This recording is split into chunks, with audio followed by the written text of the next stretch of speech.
Hello YouTube! Today in the Naughty Librarian I'm going over my mid-April wrap-up. April has been crazy so far. I read 6 books so far. It's a pretty good amount.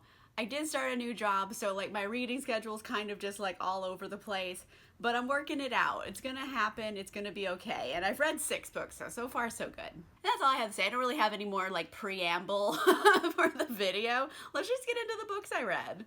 First category is books with dark themes, but they're all kind of different genres, but they're all kind of dark. I read 4 of them. Let's start things off here with The Atlas 6 by Olivia Blake. I finally read it. This was actually chosen by my patrons. This is going to be my patron book club pick of the month for April. The live show with all of my patrons and me where we discuss the book will be at the end of the month. It's going to be a really good time. If you want to join in, if you want to be a patron, the link is in the description down below. It's a good time. You get lots of exclusive content. Okay, I'm going to stop selling myself for a minute. But because this is a patron pick, I don't want to get too in-depth with my review yet. So if I were to sum this up, I guess the best word would be pretentious. So here's the deal. This book has like a lot of conflicting opinions about it. Some people love it. Some people are like, oh my gosh, no. So it has a lot of variables here. So I didn't know how I was going to feel about it. I wanted to love it because it's like dark academia, there's magic, my dog is drinking water, Batman. So I just paused for like a really long time actually. Like my dog, he was just gobbling that water. Like it was, I've never heard a dog drink that loudly before. But back to The Atlas 6, it was about this dark academia story. There's these 6 people, they get like recruited to this like secret society of like academia. I don't know, it's like the Library of Alexandria didn't like be demolished, it was just hidden essentially. So there's these 6 people and they get chosen every 10 years. They pick 6 people to join the society. However, haha, here's the rub. They don't actually let 6 people in. They only let 5 people in. What's gonna happen to that 6th one? I think obviously if it's dark academia, I mean, we can all just assume murder, obviously. Like, why would anyone be like surprised? I don't even know why the characters were surprised in the book. Like, they don't think there's gonna be a murder. And is this like, do you know how secretive of a society this is? They think you're just gonna let one of you go? Like, oh my gosh. So, yeah, I have some conflicting opinions about it, I guess. I think overall I gave it like a 3 because it has really good ideas and I see where it's going, and like sometimes things are really good, but overall, oh my gosh, this pretentious. Like an F. Scott Fitzgerald level of pretension, and I mean that in a mean way. So there you go. I have conflicting viewpoints on it, but I think if you really, really like dark academia, it might be worth trying out. You might enjoy it. I don't know. But like the writing, you're either gonna really like it or you're just gonna be like, wow, go away. So there you go. I'm gonna shift over to writing that I know is gonna be really good with The Book of Cold Cases by Simone St. James. I love Simone St. James. Like, auto by author for me.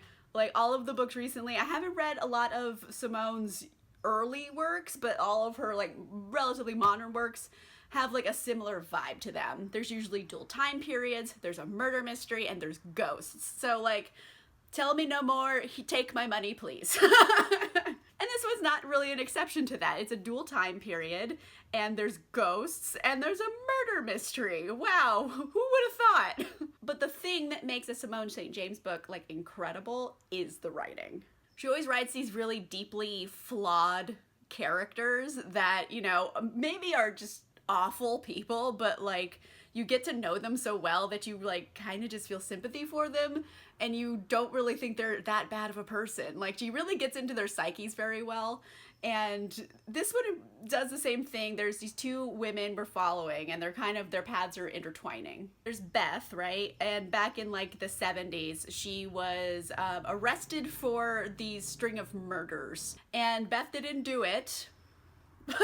She was acquitted, and now Beth has been living in this like old rotted mansion by herself that her parents owned, but her parents are dead, so she's just been living there all this time as a hermit. And then one day she comes across this woman, Shay, in the modern era. And Shay, she's a true crime blogger. She has kind of a dark past, And she's like, can I interview you? And Beth's like, okay. Which already should be creepy because she hasn't talked to anybody in like 30 years. So, okay, weird. But so they end up having this kind of, I don't know, I think they just understand each other in a very interesting way that can only be for people who have experienced the kind of things that they've experienced. They both have this darkness in their past, and I think that's what connects them in the present, where they both see a lot of each other in each other. And again, there's a ghost in it, and murder, and like all kinds of cool stuff. This one, I'm gonna give it 4.5 stars. I've given a lot of these 5 stars. This was a 4.5 because honestly, I think Shay's chapters could have gone a bit deeper, and I don't know, Beth's were amazing. I think Shay weren't as good, so that's why it's like losing a little bit, because I'm like, oh, you should have pushed it on Shay a bit more. I wanted to see more of that, but overall it's still amazing. I loved it. Go read it. Let's just stay on the good book gravy train for a minute here, and I have Jade City by Fonda Lee, and holy smokes, I don't know why I waited so long to read this. I don't know. I've been wanting to read it for years, and then finally my friend bought it for me for my birthday, and I was like, yes, now is the time. And you know what? Hot damn, is this incredible. It's so fucking good. And I just like swore, and I've been trying to swear less in general, and like it needed the fucking to like fully tell you how good it is.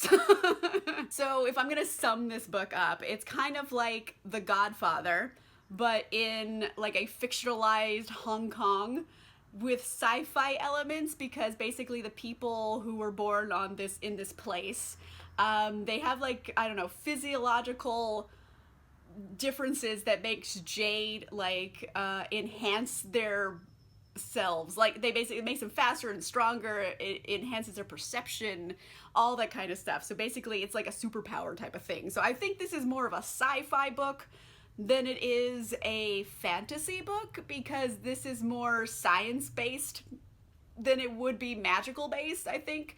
So yeah, I'm going sci-fi here because it's about physiology, not magic. And you think that was cool. Okay, cool. It's like people and they have Jade and they're doing power stuff, and like that's all cool. But really what it is, it's a story about generational trauma and family, much like The Godfather, and also they're all gangsters.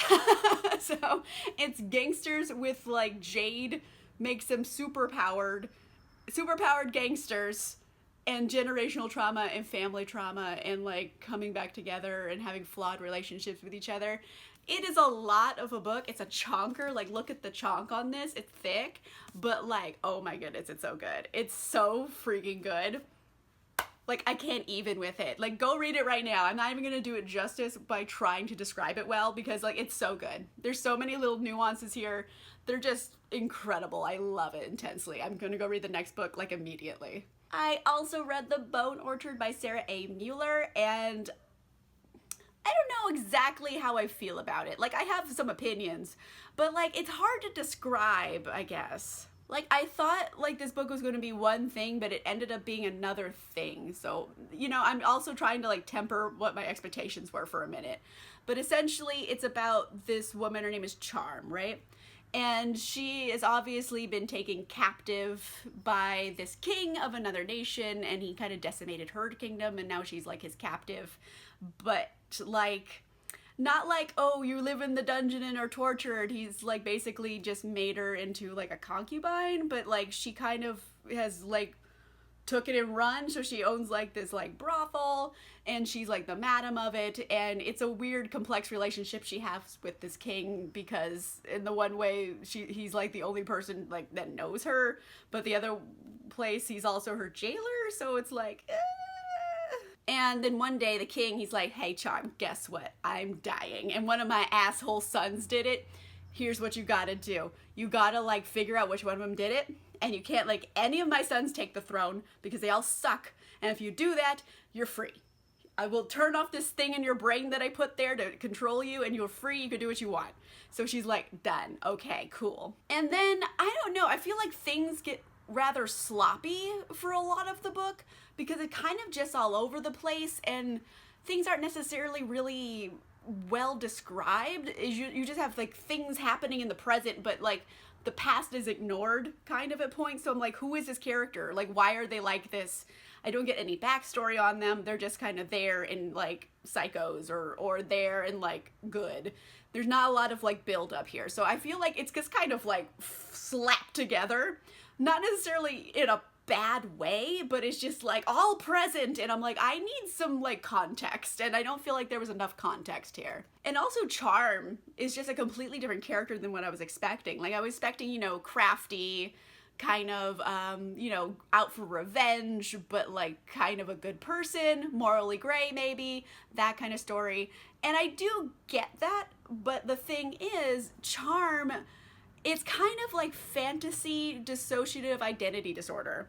So Charm basically can like build bodies make other bodies and then pull out aspects of her personality and put them in those bodies, and then they are like separate. So it's like multiple personalities, or, you know, the correct terminology, dissociative identities. But they're all in separate bodies, but they're all like the same person at the same time. So it's like, wow, this went a direction I didn't expect it to go. And the thing is, like, I like the idea. I think that's a cool idea for a character as well. I liked all that. But the other side of it is also, like, like I was saying, there's no context here. There's a lot of, like, present, and they just kind of blithely mention something that happened in the past to make this identity needed. So, you know, it's never really gone into, but then again, there are a lot of, like, really horrible things that happened to Charm, so it's like, I can understand the reason not to go into them so much on page, but I don't feel like there was enough backstory here to like really like point out why she needed all of these identities besides the present, you know what I mean? So like, yeah, that's, I think, my main issue with it. It feels very slapped together, but not necessarily in a bad way. It's just a lot of present without all of the context I really wish I had. I don't really understand the world this takes place in, essentially. But overall, cool idea. I think it's like fun and interesting and cool idea for characters and interesting take on the fantasy elements. So I think I give it like 3.5 stars. I'll round up to 4 because I'm a good person. But like, yeah, you just know the world building might be a bit lacking here, but it's an interesting concept.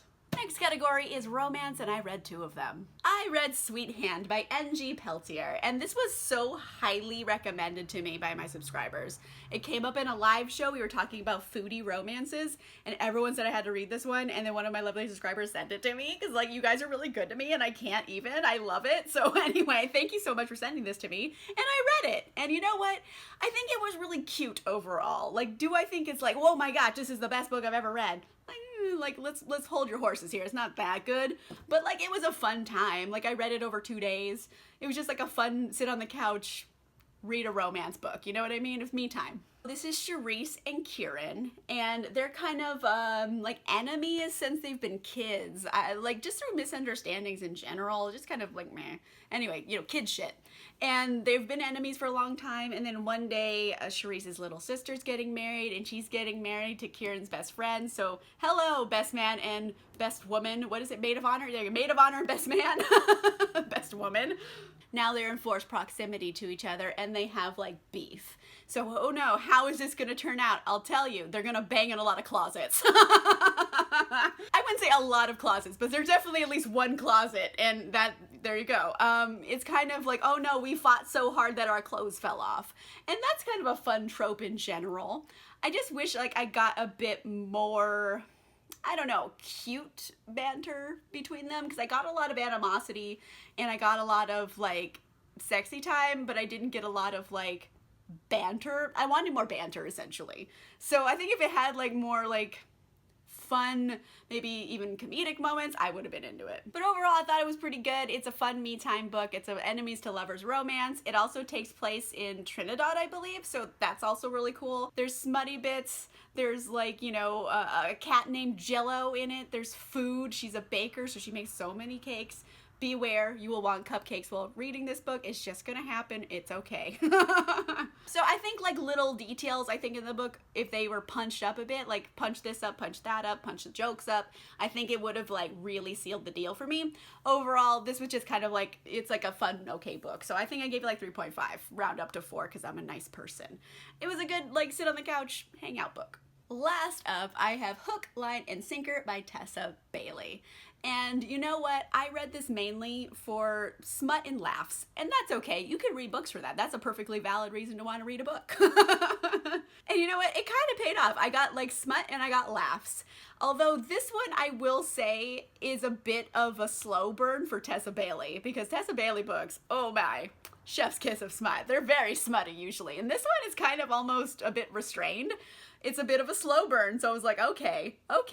But when they get there, it's like grade A. So it's like, well, you know, I had to wait for it, I guess. So we're following Fox and Hannah here, and they are friends, and this is unusual for Fox because he's like the town stud, you know what I mean? Ever since he was a very young man, he's always been super handsome, and everyone just assumed he's gonna be a man slut. And, you know, that's also toxic masculinity right there, and I think it has really affected Fox quite a bit in his life because he doesn't feel like he's worth anything else. So, you know, it is an interesting concept to go into here. And then you have Hannah, who is, you know, she's working in Hollywood. She wants to do music stuff. She met Fox in the previous book of this series, which is the other sisters, like, romance, and they kind of became friends. And, like, Fox is like, but, like, you don't want to see my penis? Like, I'm very confused right now. But it's kind of like the first female friend he ever made, so it's like also very a special relationship. There's a lot of late night texts, a lot of like music, like sending people songs that you think they'd like and stuff. So it's very cute, slow burn, friends to lovers romance here. So I really enjoyed the build up because I love a friends to lovers romance. So personally, I was into it. I liked seeing like, oh, the little changes that happen, and then you're like, oh wait, like maybe we're more than friends. Like I love that in general, so I think it was kind of made for me. And then, you know, they fall in love for real, and I love it. And it is less smutty than I was expecting for Tessa Bailey, but like overall, the smut we did get was pretty good, so I enjoyed it. And it was funny, and it had laughs and smuts, and that's all I really wanted. So overall, it exceeded expectations. So I think I gave it like 4 stars as well. I really read a lot of good books this like first half of the month. Like none of them were bad. I'm so impressed with that. Like usually I'll have like one like book of them like know about, well, maybe Atlas 6, but that's so up and down that I can't really count it against it. So yeah, overall it was a really good first half of the month. I read a lot of really good stuff. Like 2 of them were 5 stars. I'm obsessed, love them, so very good. And the rest were like also very good. Like I'm killing it this month. This is good stuff. Let me know in the comments down below, what was the last 5-star book you read and why? What was it and why? Let me know in the comments down below. If you like this video, make sure you give it a like. And if you want to see more videos, make sure you subscribe. And if you want exclusive content, you can sign up for my Patreon. The link is in the description down below. All right, I'll see you guys soon. Bye.